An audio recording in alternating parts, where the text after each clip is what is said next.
Welcome to this video. We are going to listen to one of the greatest speech given by Eric Thomas, Mental Strength. Without wasting your time, let's start the video. So when I think about motivation, what I think about is mental wellness. Write that down, mental wellness.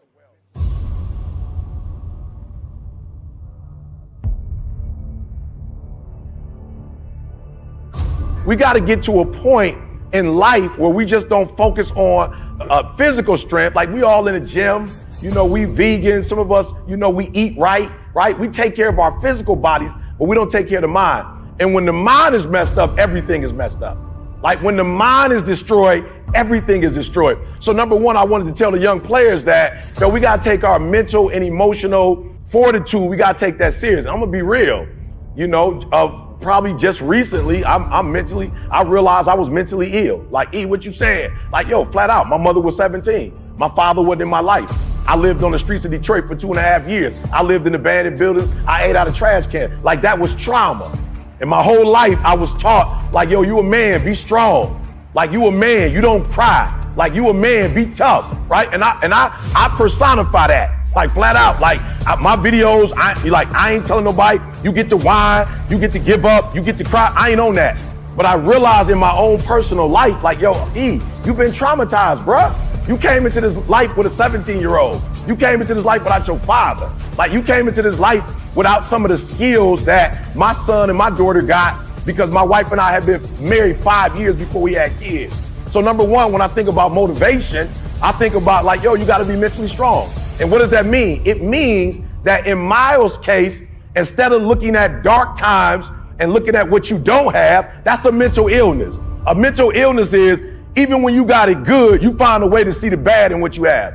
A mental illness is even though the Lord has blessed you, you don't see what the blessings are. A mental illness is you don't have the ability to count on one hand all your blessings. And when you're still in the funk, you go to the second hand and you count. And so I started to become mentally strong and I was able to look at, homeless ain't the worst thing that ever happened to you. Like you could be dead, right? So what do you need to do? You need to start going to church. When I started going to church, I started saying, oh man, wow, I see they going to college. All right, I'm gonna get my GED and go to college. I started looking at, the GED ain't the worst thing in the world because the GED opened up the 4-year degree. And it took you 12 years, but you finished. Now you can go get the master's degree. Now you can turn the master's degree into a PhD. And so all of a sudden, I was homeless because I was thinking about I didn't have my father. My mother was young. I grew up in a certain neighborhood. I didn't have certain advantages that everybody else had. So number one, and I want to stay on this one because, like I said, this kid never cried. He never complained. And so one of the things we want to do with our young players is like really help them to understand that while you got to go out there and put the points up, at the same time, you got to make sure mentally you're strong. Because a lot of stuff is going to happen in life, and you got to make sure when you get hit, you have the ability to get back up. Real quick, I want to make sure, when I say motivation, I'm actually talking about mental health. When I talk about motivation, I'm actually talking about, again, when I talk about motivation, I'm actually talking about, one more time. When I talk about motivation, I'm actually talking about, and how many of us, like for real, I know we hit the gym in the morning.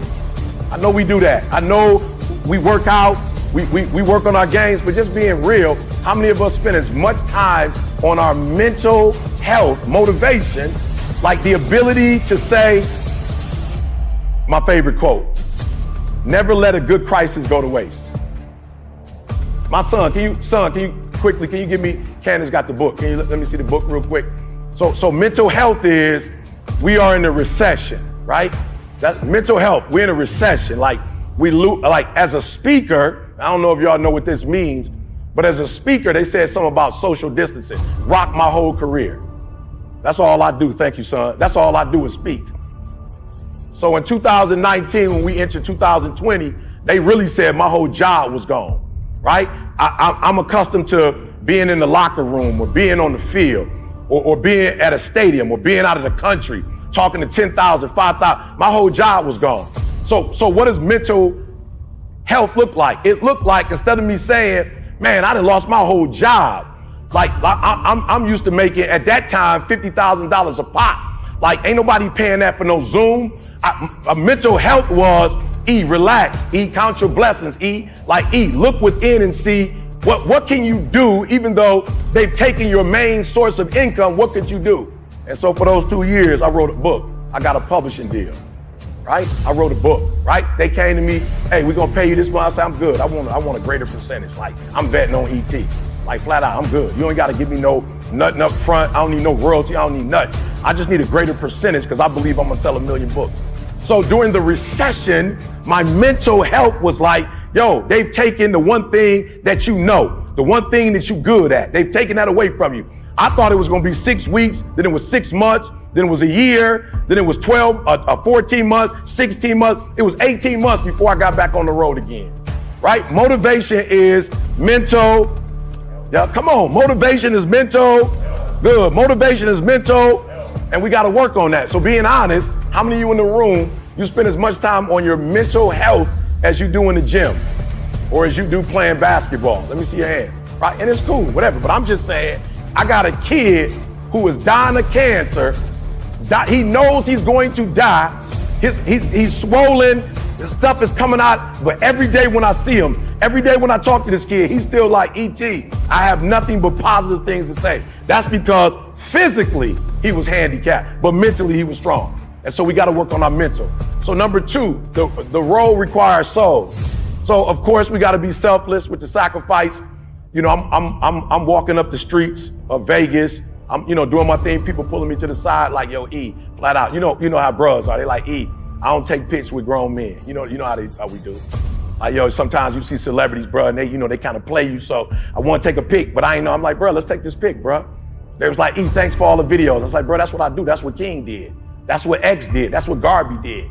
That's what Sojourner Truth did. That's what Harriet Tubman did. Like, that's what I'm on. The same way when you guys were young, and I don't know who y'all looked up to, but whoever it was, Dr. J had the rock, Michael Jordan had the rock. The same way when you get that rock in your hand and you feel that way, that's the same way I felt about Martin Luther King when I would hear him speak. Like, yep, I can do that. The same way when I would hear X lead a group of men, I was like, yo, I could do that. The same way with Marcus Garvey, when Marcus had, like, we going back to Africa and we got that pride. I'm like, yep, I could do that. So the same way you felt about that rock is the same way I felt about that mic. And I knew at a young age I could speak. And I was like, E, it just can't be about you. You got to be selfless. Thank you so much for watching this video. Subscribe this channel for more motivational speeches.